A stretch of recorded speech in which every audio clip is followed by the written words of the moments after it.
আর নামছেনি। আমি যে তার জন্য অনেক দিন ধরে অপেক্ষা করছি, কিন্তু এখনো তো আসছে না।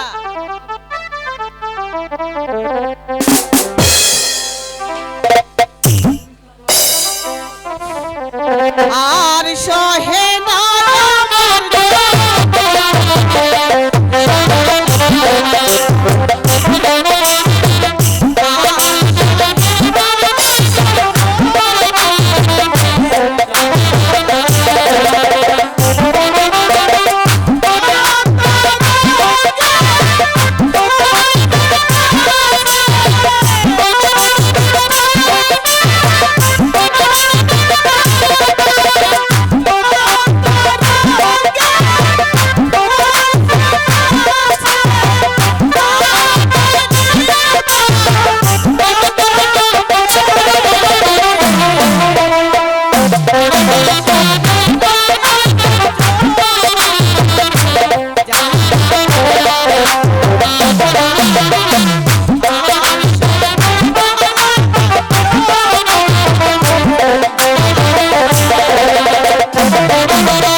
শাহজাদা আসবে না? আমি ফিরে এসেছি নূরজাহান। আপনি ফিরে এসেছেন শাহজাদা? হ্যাঁ নূরজাহান। কিন্তু এই মেয়েটি কে আপনার সঙ্গে? নূরজাহান, ও হচ্ছে আমার স্ত্রী, ওর নাম রাবেয়া বেগম। শাহজাদা! হ্যাঁ নূরজাহান। আপনি কি বলছেন? হ্যাঁ নূরজাহান, যা সত্য আমি তাই বলছি। না না শাহজাদা না, আপনি আমাকে কি শোনালেন? আমি যে বড় আশানি, আমি আপনার জন্য বরণ ডালা সাজিয়ে রেখেছিলাম, সেই আশাকে আপনি আবার ভেঙে দিলেন শাহজাদা।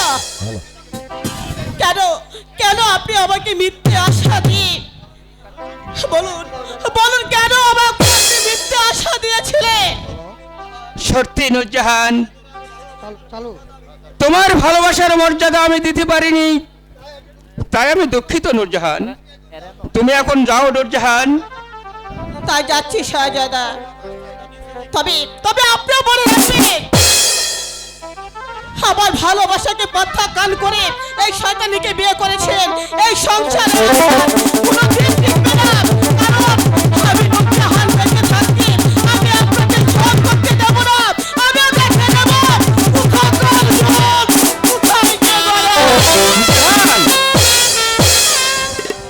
এসো বেগম, আমরাও বিশ্রাম কক্ষে যাই গিয়ে। ঠিক আছে, তাই চলুন শাহজাদা।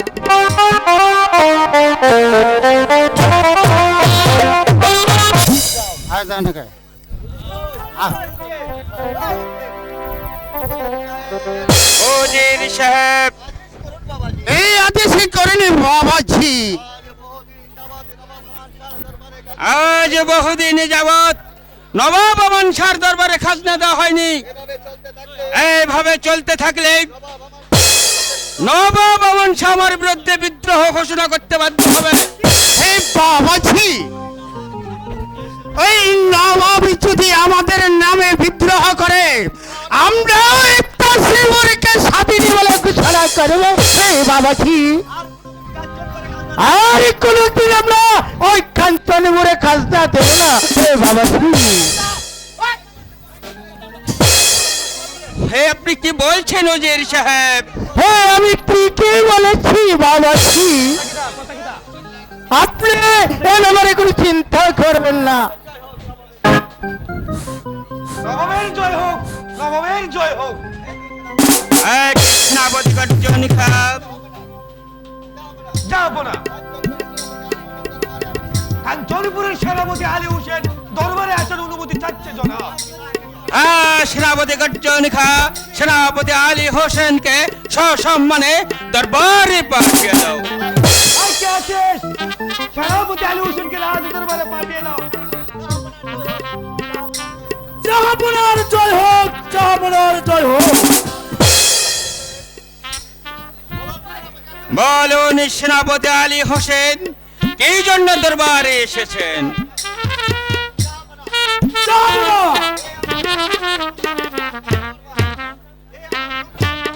এই যে আমার শাহী সংগ্রামের দেওয়া। এই নে। দেখুন তো সেনাপতি গর্জন খা ওই প্রমাণে কি লেখা রয়েছে।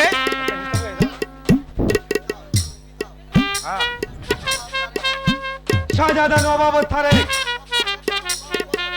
আপনার কাছে আমার মোট 5 বছরের খাজনা বাকি আছে, মোট 40 লক্ষ টাকা। তাই আমি সেনাপতি আলী হোসেনকে দিয়ে আমি পত্র পাঠিয়ে দিলাম। পত্র পাওয়ার মাত্রই আমার সমস্ত খাজনার টাকা আপনি পাঠিয়ে দিবেন। ইতি সম্রাট আমার শাহ জনাব। ঠিক আছে সেনাপতি আলী হোসেন, আপনি সম্রাটকে গিয়ে বলবেন আগামী 7 দিনের মধ্যে আমি সমস্ত খাজনার টাকা সেনাপতি আলী হোসেনকে দিয়ে দরবারে পৌঁছে দেব। বেশ, তাহলে আমি আসছি। জাহাপনার জয় হোক, জাহাপনার জয় হোক। চলুন উজির সাহেব, আগামী 7 দিনের মধ্যে খাজনার 40 লক্ষ টাকা নিয়ে যথাযথ সময় আমান শাহর দরবারে পৌঁছে দিয়ে আসবেন, আর এই সমস্ত খাজনার টাকা পরিশোধ করে দিয়ে আসবেন। এই হে বাবাজি, ওই জন্য আপনি কোনো চিন্তা করবেন না বাবাজি।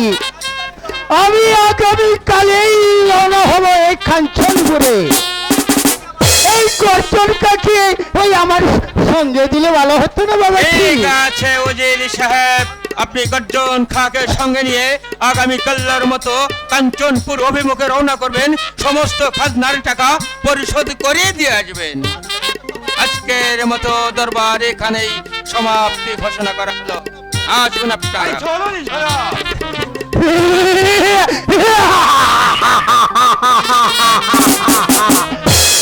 এই 40 লক্ষ টাকা! এই সুবহানাল্লাহ, সুবহানাল্লাহ! এই টাকার মতি এই তার লোভ না আছে বাবাজি। লাভালাভি 40 লক্ষ টাকা! লাভালাভি টাকাটা আমরা দিতে আত্মসাৎ করবো।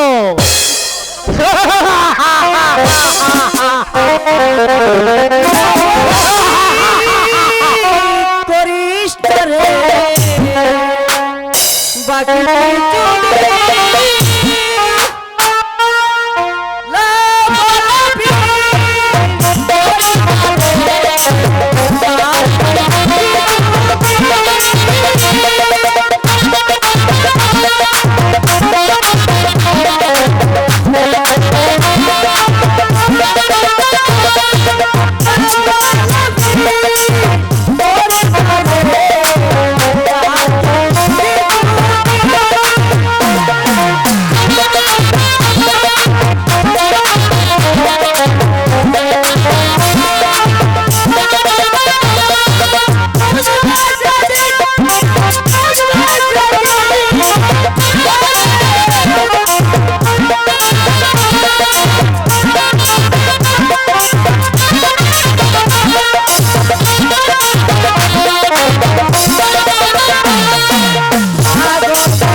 পাগল একটি না বলে আর পাগলের নাকি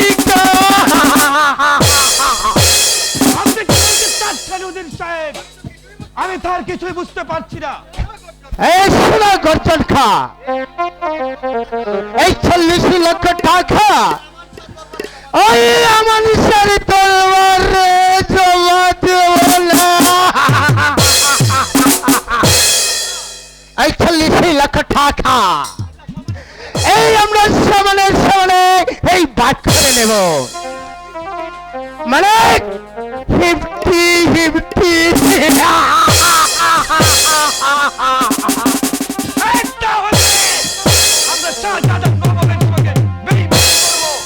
বেইমানি! এই বাবাজি, এই বেইমানি না করলে যে কেউ কোনোদিন বড় হতে পারে না বাবাজি। আমি তোমাকে যে যুক্তি দেব, শুধু তুমি সেই যুক্তি মতো কাজ করে যাবে বাবাজি। এতে আমার নাম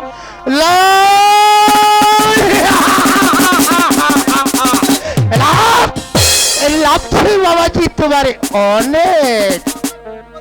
তুমি আমার বুদ্ধি মতো কাজ করলে এই জীবনে তুমি অনেক উপরে উঠতে পারবে বাবাজি। এবারে ভেবে দেখো, তুমি কি আমার প্রস্তাবে রাজি? বেশ। নবাবের সঙ্গে বেইমানি? হ্যাঁ, কিন্তু আমি আপনার যুক্তি করে কাজ আগে করে নিতে চাই। আমার এই জীবনের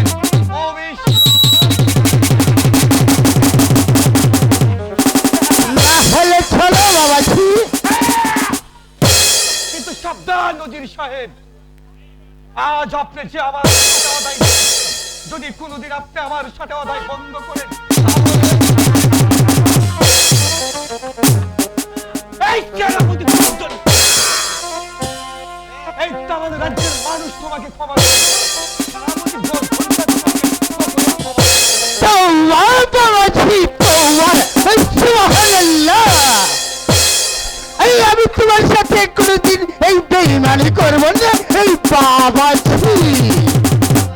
শোনো বাবাজি, এবার আমরা আমাদের কাজে নেমে পড়ি। আচ্ছা, চলো নজির সাহেব, আমরা আমাদের কাজে নেমে পড়ি।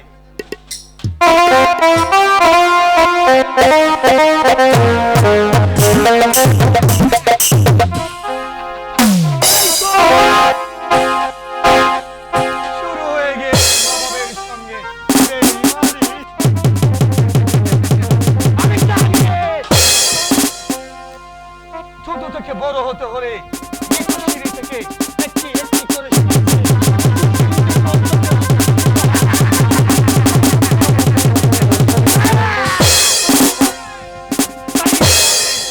নবাবের সঙ্গে বেইমানি করতে বাধ্য হয়েছি। আমি সে বেইমান চক্রান্তকারী উজিরকে আমি নিজেই দেখে নেব।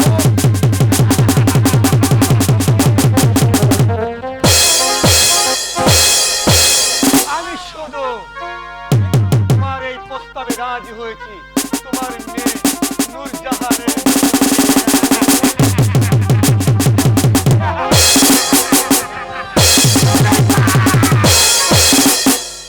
বেঈমান ইব্রাহিম, বেঈমান মস্তিষ্ক, দম अंदर अंदर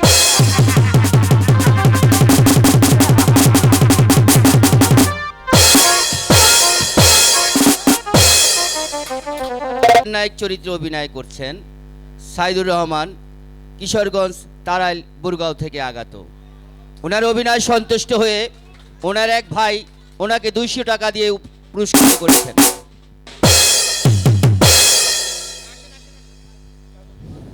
শুধু দর্শক মণ্ডলী, ওনার অভিনয় সন্তুষ্ট হয়ে ঢাকা 3 নম্বর থেকে আসা আমারই এক শ্রদ্ধেয় বন্ধু বান্ধব বা আমারই বন্ধু বান্ধব ওকে 500 টাকা দিয়ে পুরস্কৃত করেছে। শালা আলী হোসেন নবাব তারেক খাজনা পাঠিয়েছে। না জনাব, নবাব তারেক বলেছে উজির ইব্রাহিমকে দিয়ে আগামী 7 দিনের মধ্যে আমাদের কাজ ওঠে। পরিশোধ করবে। মহামান্য সম্রাটের এই মহামান্য সম্রাটের জয় হোক, মহামান্য সম্রাটের জয় হোক। উজির সাহেব খাজনার টাকা এনেছেন? এই নর সম্রাট, কেন আনেননি? এই নবাব, ওই আমাদের তাজপুরে এই পরপরই 2 বছর ফসল না পাওয়ার পরে ওই আমার তাজপুরে এই মহামারী দেখা দিয়েছে। তাই আমাদের নবাব আরো কিছুদিন সময় চেয়েছে। আরো কিছুদিন সময়? কিন্তু একসঙ্গে এতগুলা টাকা দিতে পারবেন তো? আপনি কোনো চিন্তা করবেন না সম্রাট, আমরা নিশ্চয় দিতে পারি সম্রাট। তাই বলছিলাম কি আমাদেরকে কিছু দিন সময় দেন সম্রাট।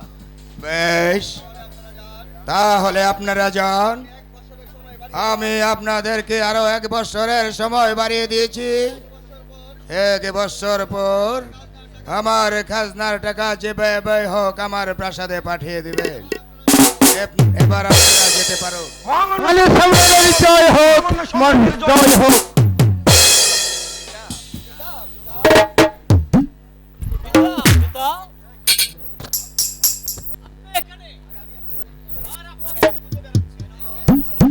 কেন বাবা ইমরান, তুমি আজ স্কুলে যাওনি?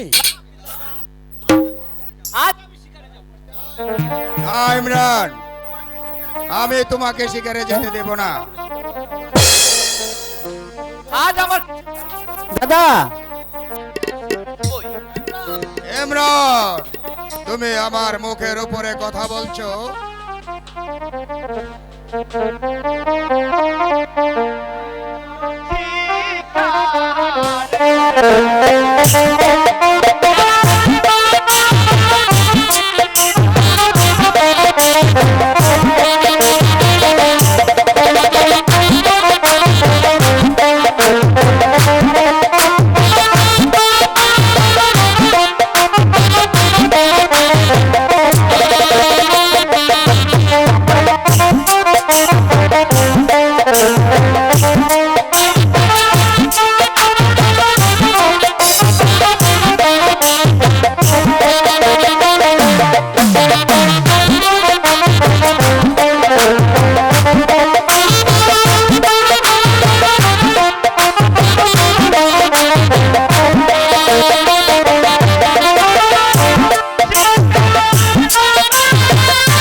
তাই যাও বাবা ইমরান আর সেনাপতি আলী হোসেন,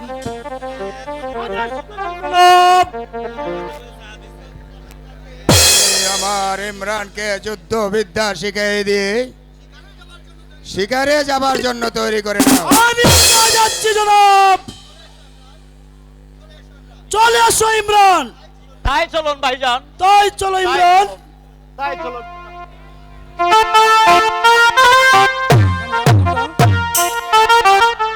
এ খুদা মেহেরবান, আমার মাতৃহারা ইমরানের সহায় থেকো, সহায় থেকো, সহায় থেকো।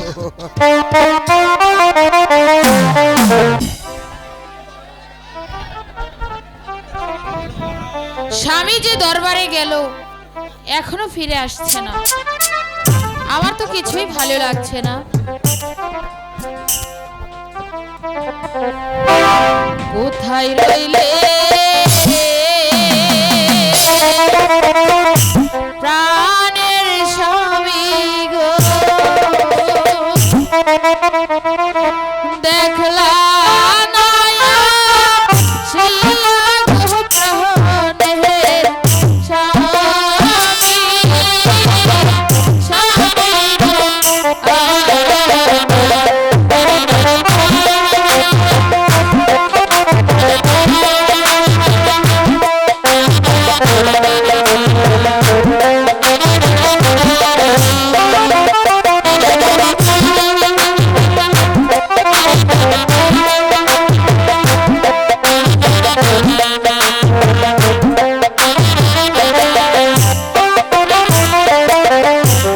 কোথায় রইলে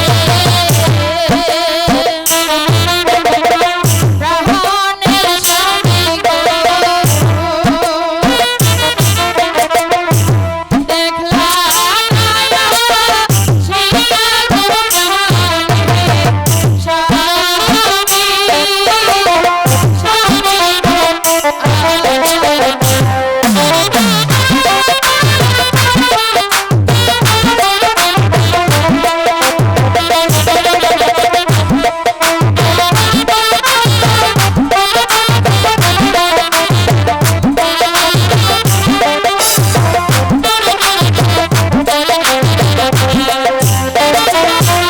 স্বামী, স্বামী গো বসে আছে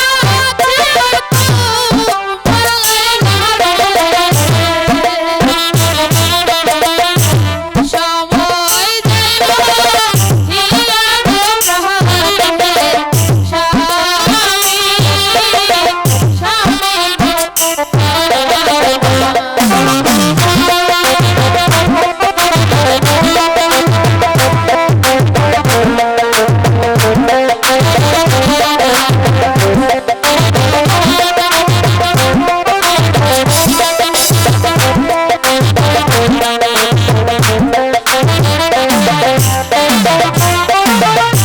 বসে আছি তোমায় ঘরে, পথের পানে যে প্রাণের স্বামী, স্বামী বেগম, তুমি এখন এখানে বসে আছো বেগম? আমি আমি যে আপনার অপেক্ষায় বসে আছি স্বামী। জানো রাবেয়া, আমার একমাত্র স্নেহের ছোট ভাই আমার হারিফ, কিছুতেই আমি তাকে আমার বশ মানাতে পারছি না রাবেয়া। কেন কেন স্বামী? যেদিন থেকে ইব্রাহিম খাঁকে উজির পদে বহাল করেছি সেদিন থেকে আরিফ আমার অবাধ্য হয়েছে রাবেয়া। স্বামী, আমি প্রাসাদে আসার পর থেকে আমি আরিফকে তো দেখতে পাচ্ছি না, আর কোথায় আছে আরিফ? হ্যাঁ রাবেয়া, হয়তো সৈনিকদের বেতন দেওয়ার জন্য সৈন্য শিবিরেই আছে। আরিফ প্রাসাদে এলে তুমি তাকে বুঝিয়ে বলবে বেগম, সে যেন আমার অবাধ্য না হয়। আরিফকে আবার কিসের বাধ্য করতে চান ভাইজান? এই ভাইজান, এই মেয়েটি ভাইজান, ও হচ্ছে তোমার ভাবি। চমৎকার কাজ করেছেন ভাইজান।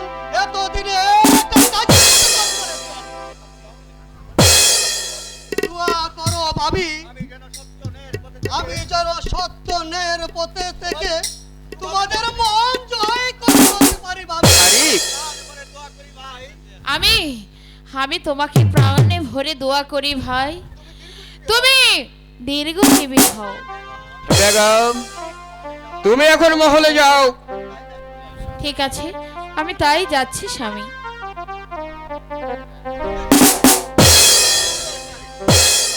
আরিফ, তুমিও এসো। এসো আরিফ, আমরা উজির সাহেবের সাথে একটু পরামর্শ করি নেই, একটু পরামর্শ করি, চলো আরিফ।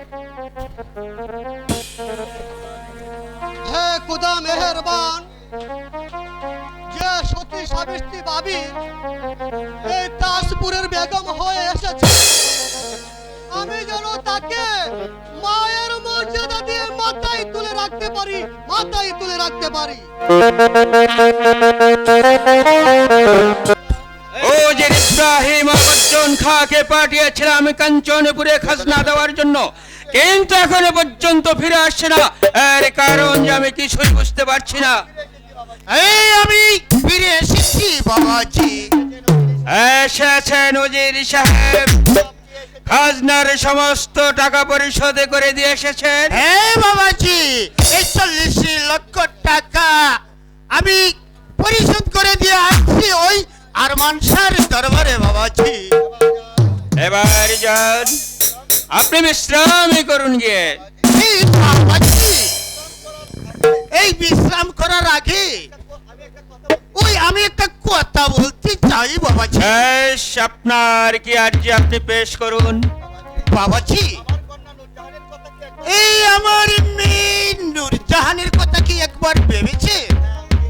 হ্যাঁ উজির সাহেব, আরিফের সঙ্গে নূরজাহানের বিয়ে দিতে চাই, এতে আপনার অভিমত?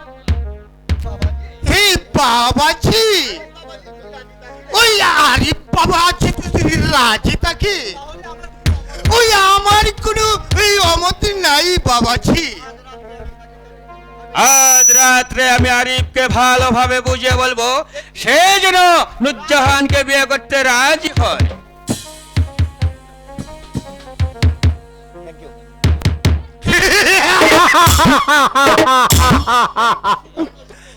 এই তো আমার ষোলো সুযোগ একই দিকে আত্মসাৎ করেছি ওই কাজিনার নামে 40 লক্ষ টাকা। আর এখন যদি আরিফের হাতে এই নূরজাহানকে তুলে দিতে পারি, এই তারপর আমার মত হবে এই একই বাড়ি এই পরিষ্কার।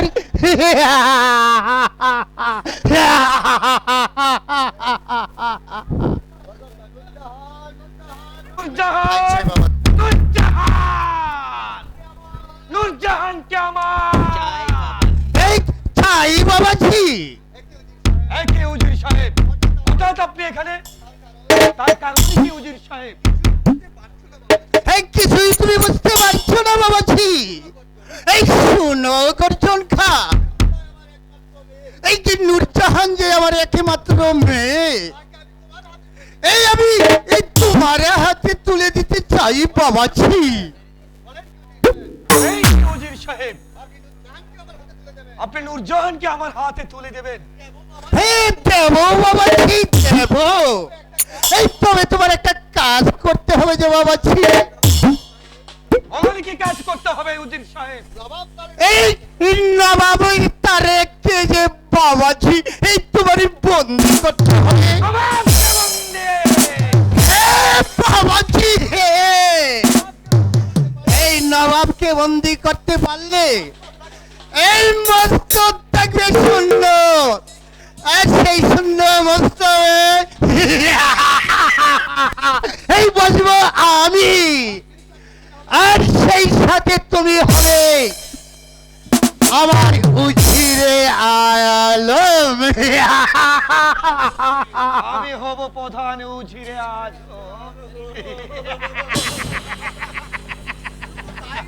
এই শুধু তাই নয় বাবাজি, আমার কন্যা নূরজাহান হবে এই তোমারই অর্ধাঙ্গী। ভেবে দেখুন উজির সাহেব,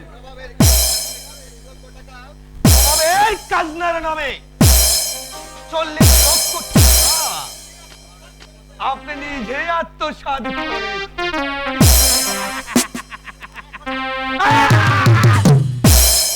এখন বলছে আপনার নূরজাহানকে আমার হাতে তুলে দিন।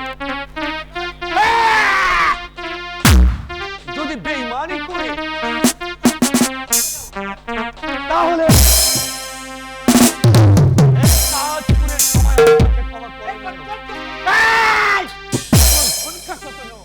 এই তো বাবাজি তওবা,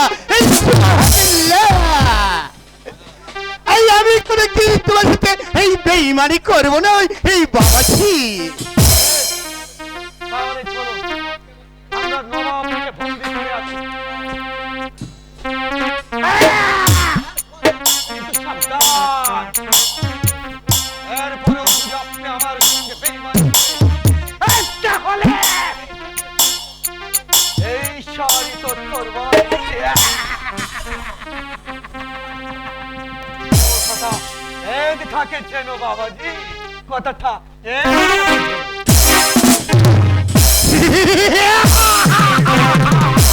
এই মূর্খ, এই মূর্খ গর্ধন খা তোমাকে দিয়ে নবাবের তারেককে আমি করব বন্দি। এই তারপর সুযোগে বুঝে তোমাকে আমি দুনিয়ারি মুখ দেখতে এই আমি সরিয়ে দেব, তবেই তুমি বুঝতে পারবে কে এই চক্রান্তকারী বেঈমান খান কৌন মিথ্যা মোহাম্মদ। এই এই এই এই